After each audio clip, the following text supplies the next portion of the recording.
बीते कुछ महीने मेरे लिए आत्मिक यात्रा की तरह थे।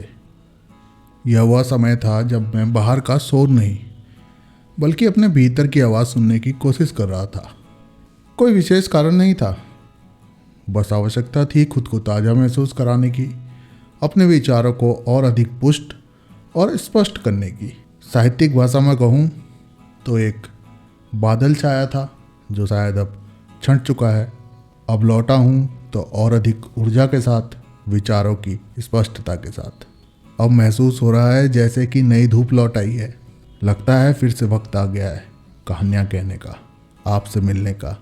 और इसी क्रम में कहानियों की यात्रा की शुरुआत करते हैं श्रृंखला हीरोज ऑफ कारगिल के साथ आज के एपिसोड में।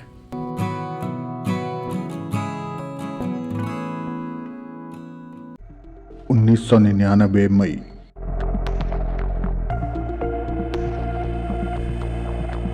चोटियों पर बर्फ पिघलने के साथ घाटी तनाव से उबलने लगी थी। जो इस तरह के समाचार से राष्ट्रीय स्तर पर हर कोने में पहुंच रहा था, अंततः आशंका वास्तविकता बन चुकी थी और भारत पाकिस्तान के तनावपूर्ण रिश्ते विश्व पटल पर उजागर होकर कारगिल युद्ध की शक्ल ले चुके थे। वह युद्ध जो कई परिवारों पर भूचाल की तरह बीता और हमने अपने कई भाइयों को इस दौरान खो दिया, मगर अपने कलुषित इतिहास के साथ पीछे छोड़ गया सैकड़ों शौर्य गाथाएं। इन्हीं शौर्य गाथाओं को सुनाने के लिए बनाई गई है यह श्रृंखला हीरोज ऑफ कारगिल। आज एपिसोड 10 में कैप्टन के.सी. नोंगरम। नमस्कार, मैं कुणाल, पुनः आप सभी का स्वागत है आप ही के अपने YouTube चैनल पर। आशा करता हूँ आप सभी अच्छे होंगे और अपने अपने परिवार के साथ जीवन का आनंद ले रहे होंगे।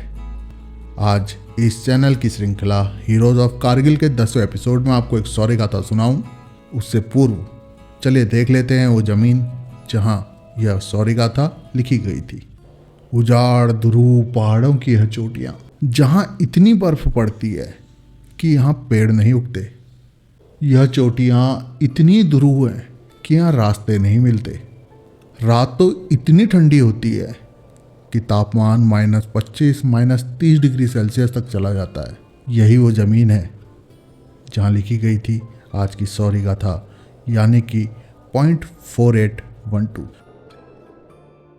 कारगिल का यह युद्ध मात्र भूमि का युद्ध नहीं था, वर्चस्व का युद्ध नहीं था, बल्कि इसकी नींव टिकी थी भारतीय सेना के मूल्यों पर, साहस पर और शौर्य पर।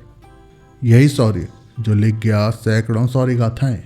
इन्हीं में से एक शौर्य गाथा कैप्टन नोंगरम की शौर्य गाथा हीरोज ऑफ कारगिल श्रृंखला में आज आप सभी के बीच प्रस्तुत है।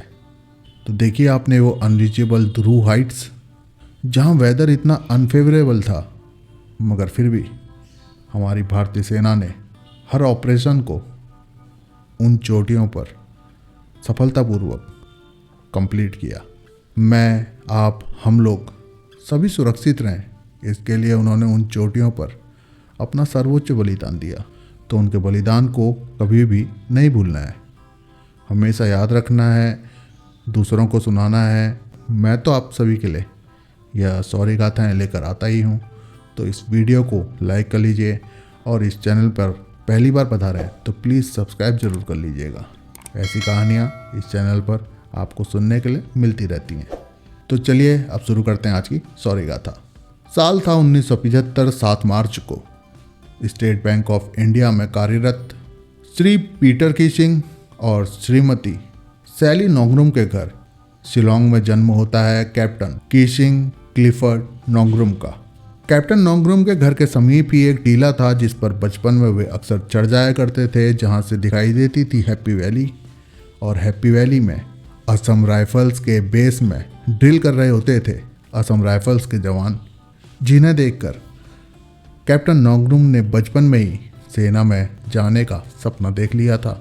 कैप्टन नोंगरम ने अपनी हाई स्कूल की पढ़ाई शिलोंग के डॉन बॉस्को टेक्निकल स्कूल से प्राप्त करी। इसी दौरान उन्होंने फुटबॉल और बॉक्सिंग में भी विशेष रुचि ली। इसी कारण वह अपने स्कूल की फुटबॉल टीम के कैप्टन भी रहे और युवाओं को प्रोत्साहित करने के लिए उन्होंने एक क्लब भी खोला जो कैप्टन नोंगरम की नेतृत्व कुशलता को दर्शाता है।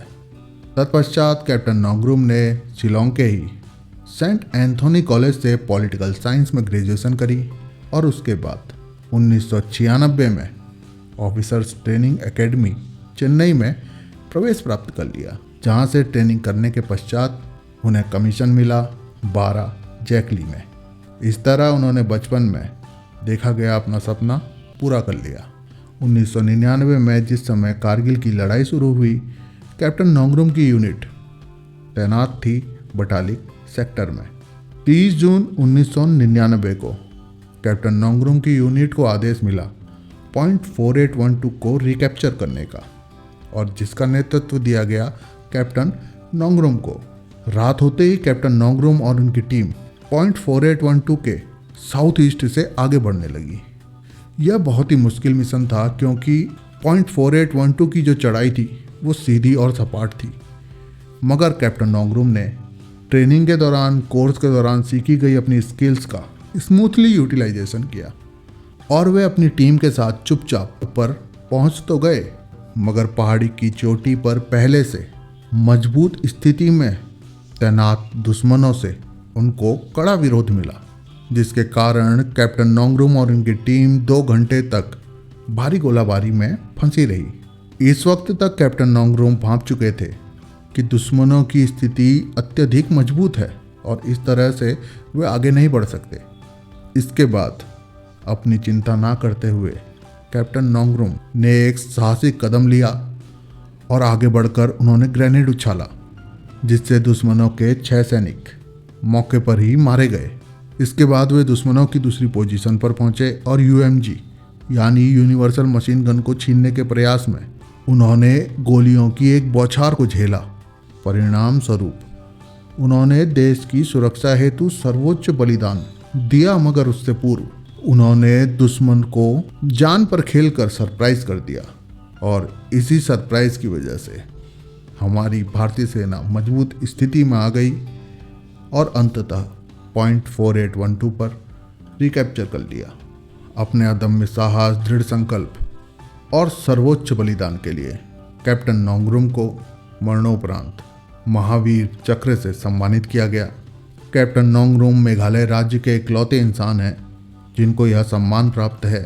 हाल ही में शिलोंग के राइनो म्यूजियम में कैप्टन नोंगरुम की प्रतिमा का उद्घाटन हुआ।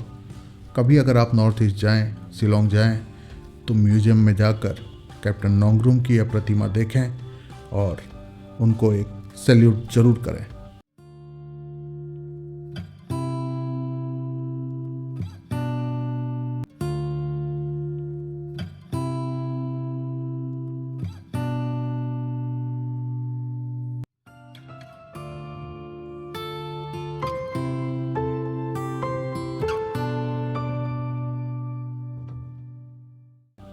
तो यह थी आज की शौर्य गाथा।